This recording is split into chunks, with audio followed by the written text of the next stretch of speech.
So I noticed that the wimpiest sports always have the toughest slogans on their t-shirts. I saw a guy was wearing a t-shirt that said, "Pain is just a state of mind. Fairbault JV cross country."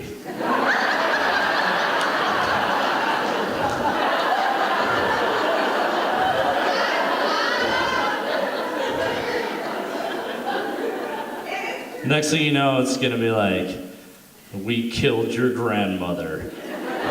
Owatonna Chess Club." I saw a guy who was wearing a t-shirt that said, "Boobies make me smile." And I thought it'd be funny if there was a comma after the word boobies, because then it would be like a command.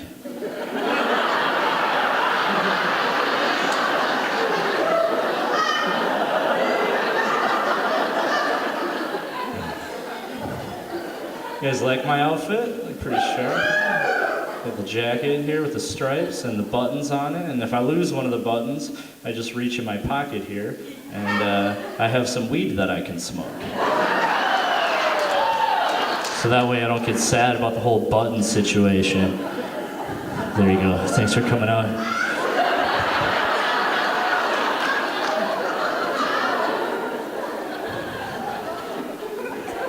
I also like to eat mushrooms, but I never have time.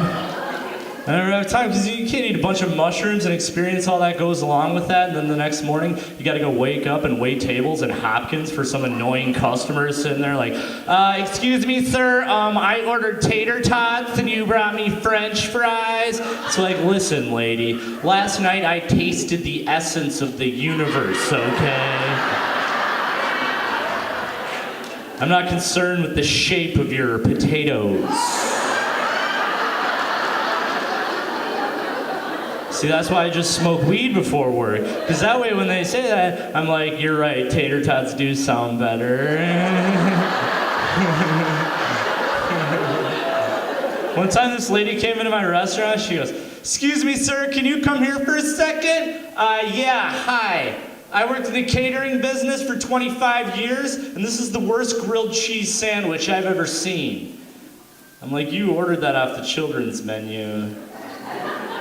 You paid $4. Also, grilled cheese sandwich? What kind of hillbilly weddings are you catering? Yeah, I worked as a gourmet chef for the past 35 years, and this tuna helper is bland and flavorless, and you should be ashamed to call these Pop-Tarts. The only customers who come into my restaurant who I hate more than adults who order food off the children's menu are children.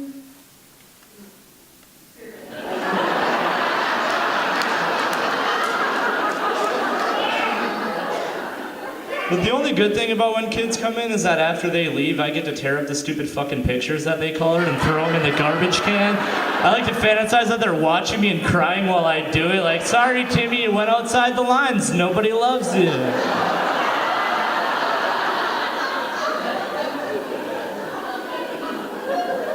People don't say you're welcome. That bothers me. When you say thank you, they're supposed to say you're welcome, but people never do that. What do? You say thank you, and they go, thank you. It's like, fuck off, I thanked you first. I'm the thanker, you're the thankee. That means I'm welcome. If you wanted to be welcome, you should have thanked me first.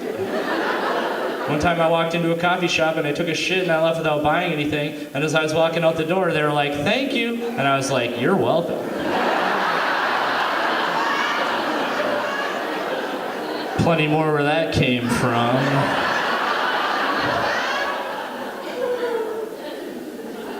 I used to work at this place called Rock Bottom Brewery, and I hated working. I hated it.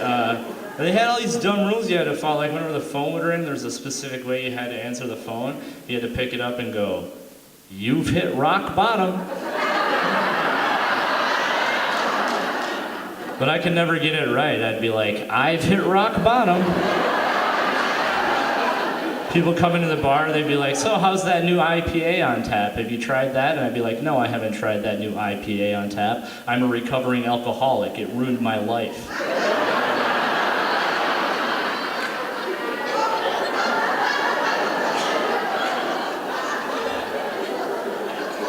They'd be like, we're gonna go to a different bar. But I quit drinking though. I've been sober for 7 years at the end of the month, but some people say it doesn't count because they still smoke weed, but like I don't think that's fair. Like you can't even compare drinking alcohol with smoking marijuana. Like I never shit my pants from smoking too much weed before. Because that's the test. That's the sobriety checkpoint. It should be. Like, you get pulled over, they should be like, have you been drinking? Yeah. Have you shit your pants? No. Well, then just fix that turn signal.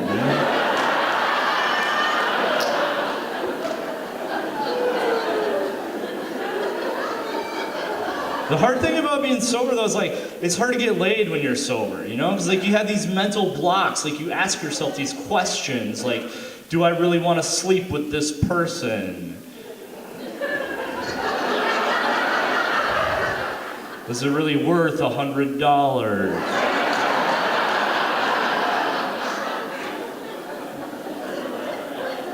One time I was having a cup of coffee with this girl.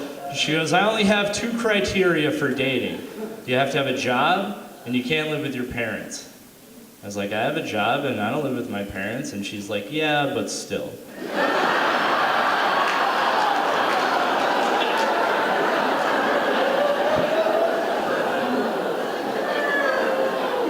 I told a girl I was in love with her one time. She goes, you don't know what love is. And that made me really upset. And it wasn't just because of the rejection. It was the fact that she stole that line from the movie Forrest Gump. I was like, oh yeah, well life is like a box of chocolates. See, I can quote movies too. And I asked her out on a date and she said no. And I was like, you're killing me, Smalls. I was watching pro wrestling the other day, and like, if pro wrestling was real, I don't think that those announcers would be so carefree and whimsical in their reactions. Like, I was watching it, and like, I saw a guy just get smacked across the face with a metal chair, and the announcer just goes, oh, looks like he's gonna be eating soup for the next couple weeks.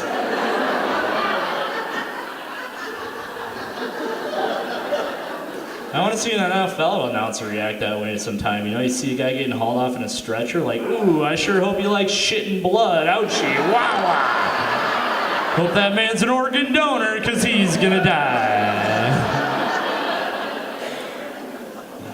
I was watching porn, and one of the categories was mature.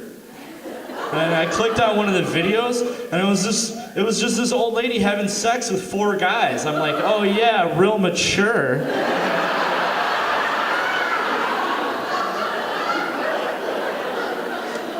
I have really small feet. Look at those little fuckers. They're like hooves. Look at them. They're tiny. Look at them.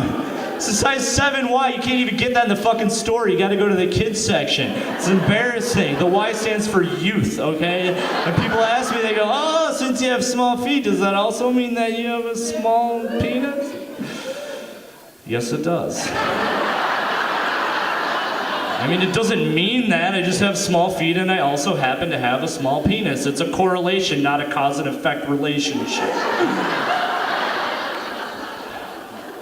One time I was laying in bed with this girl cuddling, and she goes, I don't understand how a guy can spoon with a girl and not get a boner. I was like, I do have a boner.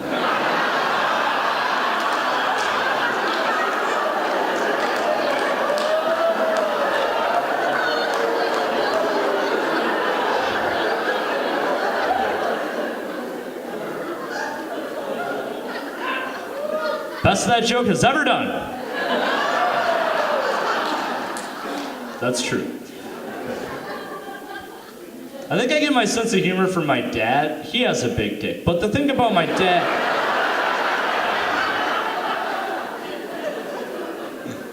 Well, this one time I was helping my dad do some yard work, and he rented this...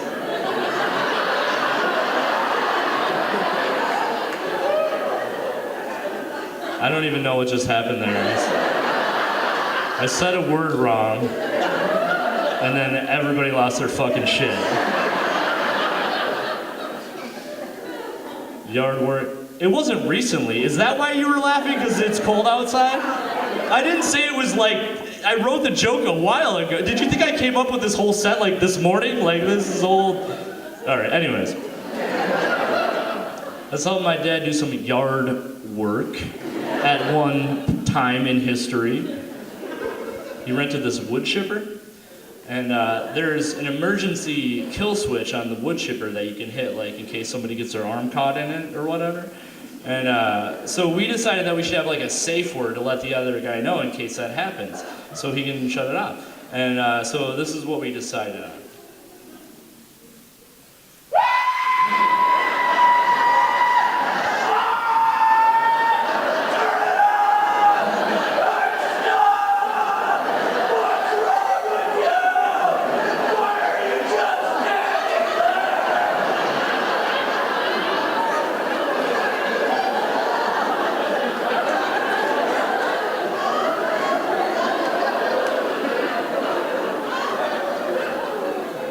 Either that or Omaha.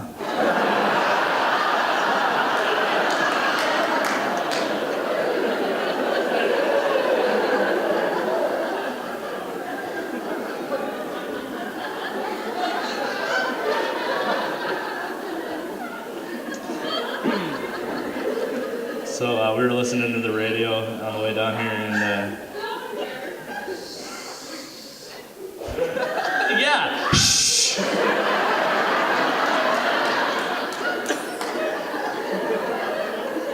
I love the oldies stations, but like the songs always have the creepiest lyrics. Like I heard this one song where the guy goes, "You're 16, you're beautiful, and you're mine." They never say how old the guy is. Like, I'm friends with your dad. I'm 47. Have some wine.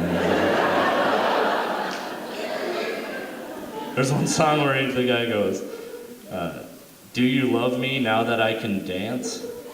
But then his only examples of that he knows how to dance are that he can do the twist and the mashed potato. Is that changing anyone's mind? Look, I know you didn't think I was sexy before, but check this shit out.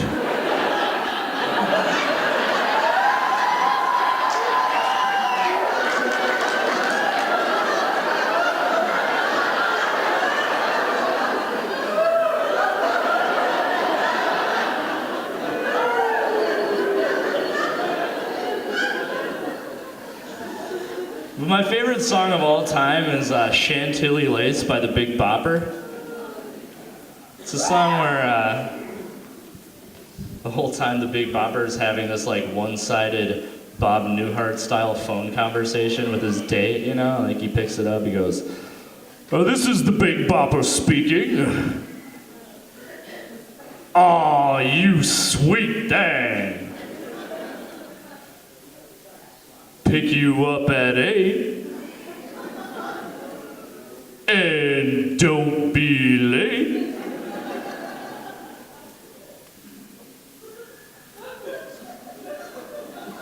Will I what?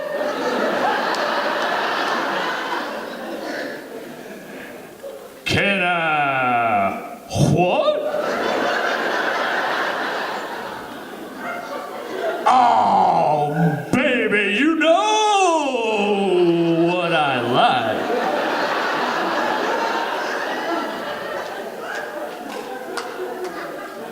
But what I want to know is what was she saying on the other end of that phone conversation?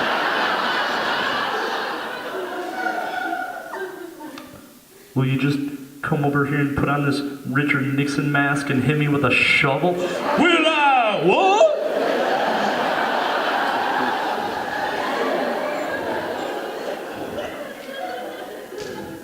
Can you just talk with a Russian accent and piss all over my couch? Can I what? Please, just do it. We can order pizza afterwards. You know what I like. My name's Andrew Wegleitner. You guys have been amazing. Thank you so much.